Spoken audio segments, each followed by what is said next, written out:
Dalam kehidupan sekarang ini, banyak kita dapatkan di sekeliling kita, kaum muslimin yang bermudah-mudah mencari jalan pintas mendapatkan harta, seperti mobil dan rumah, dengan melakukan transaksi riba. Padahal, pelaku riba mendapatkan ancaman dari Allah Ta'ala. Ada dua ayat dalam Al-Quran tentang ancaman bagi pelaku riba, sebagai peringatan untuk kita semuanya. 1. Dibangkitkan dari kubur dalam keadaan gila. Allah Ta'ala berfirman, orang-orang yang makan, mengambil, riba, tidak dapat berdiri melainkan seperti berdirinya orang yang kemasukan setan lantaran, tekanan, penyakit gila.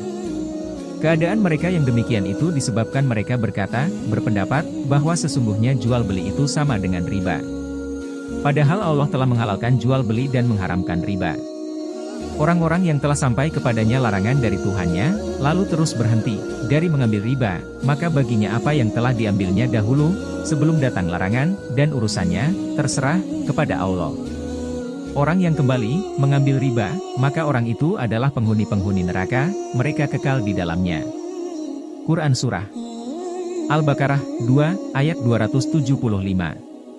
Ibnu Katsir rahimahullah berkata ketika menjelaskan ayat tadi, maksudnya, tidaklah mereka berdiri, dibangkitkan, dari kubur mereka pada hari kiamat kecuali seperti berdirinya orang yang kerasukan dan dikuasai setan. Tafsir Ibnu Katsir, 1708. Syaikh Muhammad bin Shalih Al-Utsaimin rahimahullah menjelaskan, para ulama berbeda pendapat tentang ayat ini. Apakah maksud ayat ini adalah mereka tidaklah bangkit dari kubur mereka pada hari kiamat kecuali dalam kondisi semacam ini, yakni bangkit dari kubur seperti orang gila atau kerasukan setan? Atau maksudnya adalah mereka tidaklah berdiri untuk bertransaksi riba di dunia, yaitu, mereka memakan harta riba seperti orang gila karena sangat rakus, tamak, dan tidak peduli. Maka ini adalah kondisi, sifat, mereka, pelaku riba, di dunia. Yang benar, jika sebuah ayat mengandung dua kemungkinan makna, maka ditafsirkan kepada dua makna tersebut semuanya.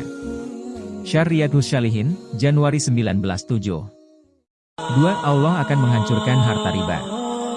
Allah Ta'ala berfirman, Allah memusnahkan riba dan menyuburkan sedekah. Dan Allah tidak menyukai setiap orang yang tetap dalam kekafiran, dan selalu berbuat dosa. Quran Surah Al-Baqarah 2, ayat 276. Ini adalah hukuman di dunia bagi pelaku riba, yaitu Allah akan memusnahkan atau menghancurkan hartanya. Menghancurkan, ini ada dua jenis. Pertama, menghancurkan yang bersifat konkret. Misalnya pelakunya ditimpa bencana atau musibah, seperti jatuh sakit dan membutuhkan pengobatan yang tidak sedikit. Atau ada keluarganya yang jatuh sakit serupa dan membutuhkan biaya pengobatan yang banyak. Atau hartanya terbakar, atau dicuri orang. Akhirnya, harta yang dia dapatkan habis dengan sangat cepatnya. Kedua, menghancurkan yang bersifat abstrak, yaitu menghilangkan, menghancurkan, berkahnya. Dia memiliki harta yang sangat berlimpah, akan tetapi dia seperti orang fakir miskin yang tidak bisa memanfaatkan hartanya. Dia simpan untuk ahli warisnya, namun dia sendiri tidak bisa memanfaatkan hartanya. Lihat penjelasan Syaikh Ibnu Utsaimin di Syarriyadus Syalihin, 1580 dan